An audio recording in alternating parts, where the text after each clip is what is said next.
So in this video I'm looking at SEC 2016 Leaving Cert Higher Level Maths Paper 1 question 9. It's a sequences and series question. At the first stage of a pattern, a point moves 4 units from the origin in a positive direction along the x-axis. For the second stage, it turns left and moves 2 units parallel to the y-axis. For the third stage, it turns left. No, I don't want that. No. There we go. At each stage after the first one, the point turns left and moves half the distance of the previous stage as shown. So it follows the pattern like that.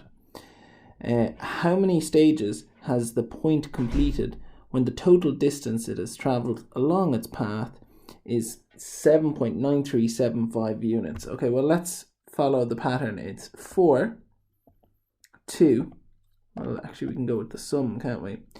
Well, 4, 2, 1, a half, a quarter. Okay, so what kind of pattern have we got here? We don't have an arithmetic one or a linear one because we're not adding or subtracting, we're actually multiplying. So it's a geometric, so it's a, and Tn is equal to a, or to the power of n minus 1, which is here on page 22 of the log tables. Or if we want the sum, this is actually what we want, the Sn, okay, the sum of the terms. So Sn is equal to a 1 minus or to the n all over 1 minus or. A in this case is the first term, it's 4, or is equal to what we're multiplying by, so it's t2 divided by t1, which is 2 divided by 4, which is a half. So when is Sn equals to 7.9375 is the question. So let's find Sn. Sn is equal to 4, 1 minus a quarter, or a half, sorry, to the power of n, all over 1 minus a half. Sn is equal to 4, 1 minus a half to the power of n, all over a half. And we want to find when that is equal to 7.9375. So let's get rid of the fraction by multiplying both sides by a half. Multiplying both sides by the denominator, 7.9375. Now we want to get rid of the 4 out front by dividing everything by 4. So it's 1 to the n is equal to a half 7.9375 divided by 4. And I suppose at this point I should tidy it up a little bit by putting it into the calculator. Is equal to, what's that, 127 over 128? 128.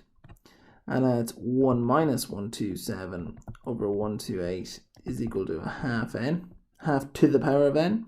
So that's 1 over 128 is equal to a half to the power of n. And because our unknown is a power, we're going to use logs. A to the power of x is equal to y.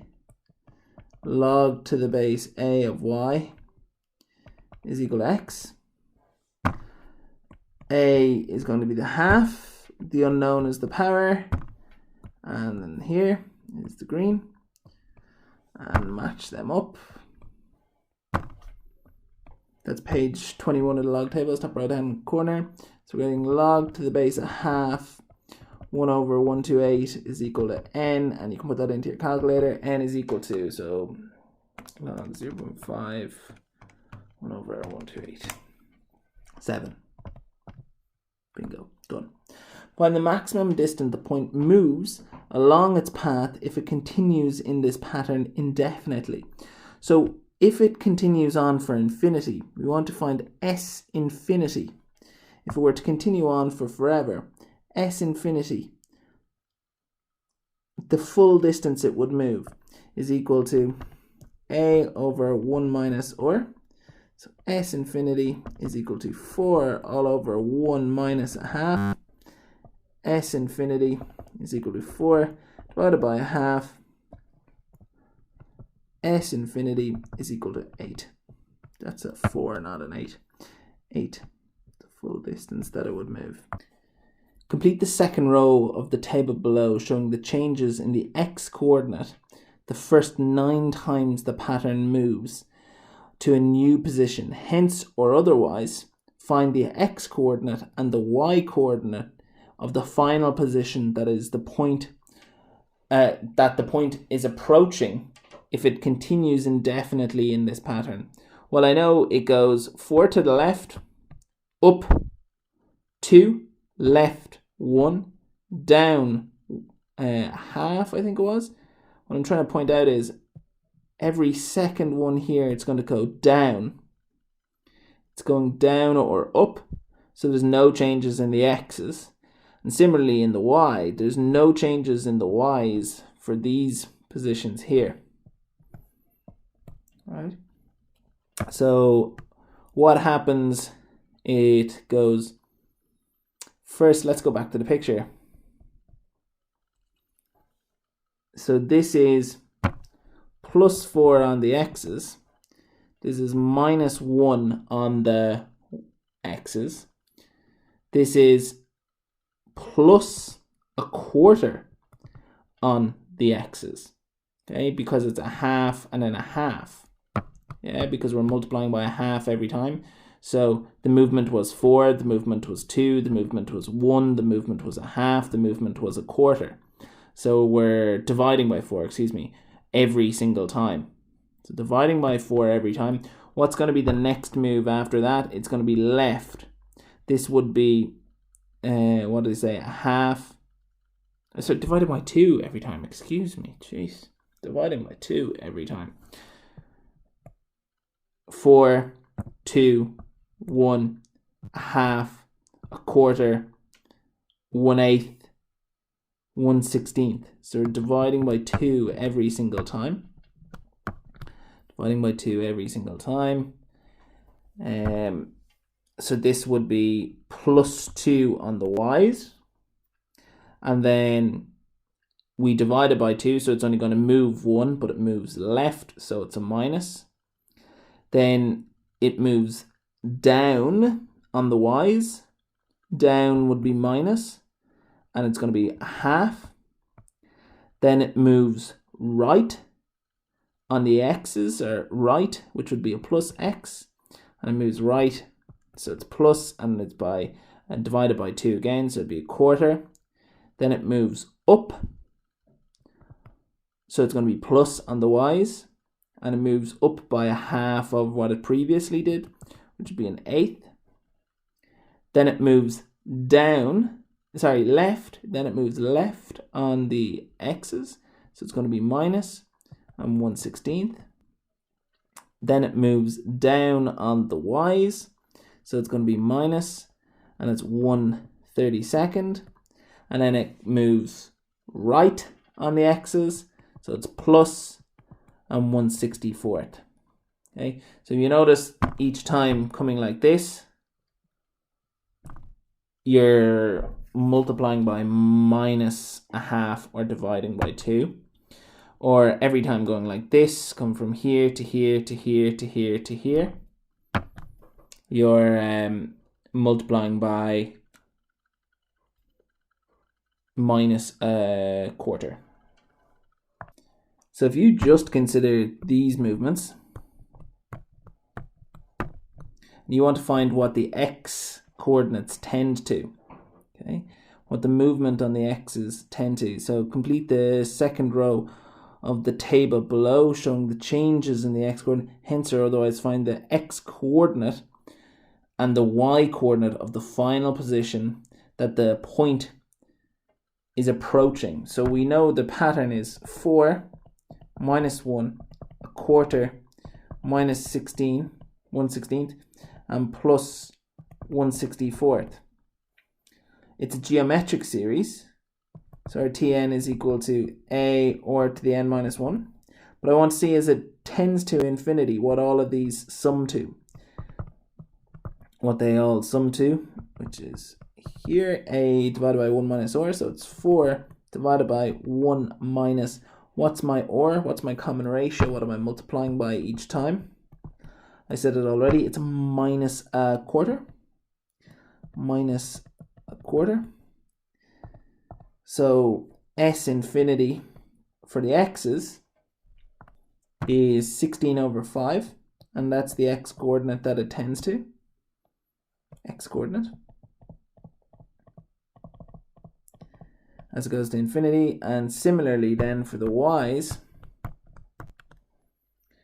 you're going 2, a half, an eighth, minus 1 over 32. And our common ratio again, or is equal to t2 divided by t1, which is minus a half over 2, which is minus a quarter. And we're again doing S infinity because we want to see what it tends to. What they all, if you added all of these movements together, what would we get closer to?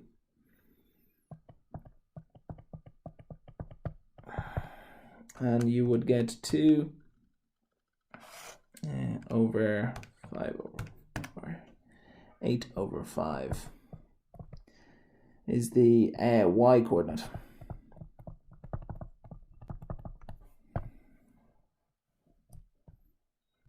So it's 16 over 5, 8 over 5 tends towards.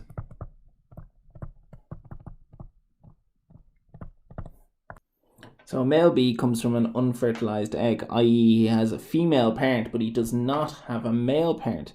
A female B comes from a fertilized egg, i.e. she has a female parent and a male parent. The following diagram shows the ancestors of a certain male B. We identify his generation as G1, and our diagram goes back to G4. Continue the diagram to G5. So we're saying every male has only got a female ancestor before. So the male is just going to have female in here, whereas the female has a female and a male ancestor. So we're going female, female. And then again, the female, sorry, not female, female, male. And again, male only going to female here, but the female then has to have a female and a male ancestor. The number of ancestors of this bee in each generation can be calculated by the formula gn plus 2 is equal to gn plus 1 plus gn. So if I want to calculate G6 here, G6 is going to have to be the previous one to it. So if this is G6, this would be G7 and G8 if I want to calculate G8. But if this was G4, this would be G5 and G6, and I want to calculate G6. So it's going to have to be G5 plus G4. G7 is going to be the two before it, G6 plus G5. I know G5, 1, 2, 3, 4, 5, and G4, 1, 2, 3. So it's G6 is equal to 5 plus 3, which is equal to 8. And G7 is going to be G6, which is 8, plus G5, which was 5. G7 is 13.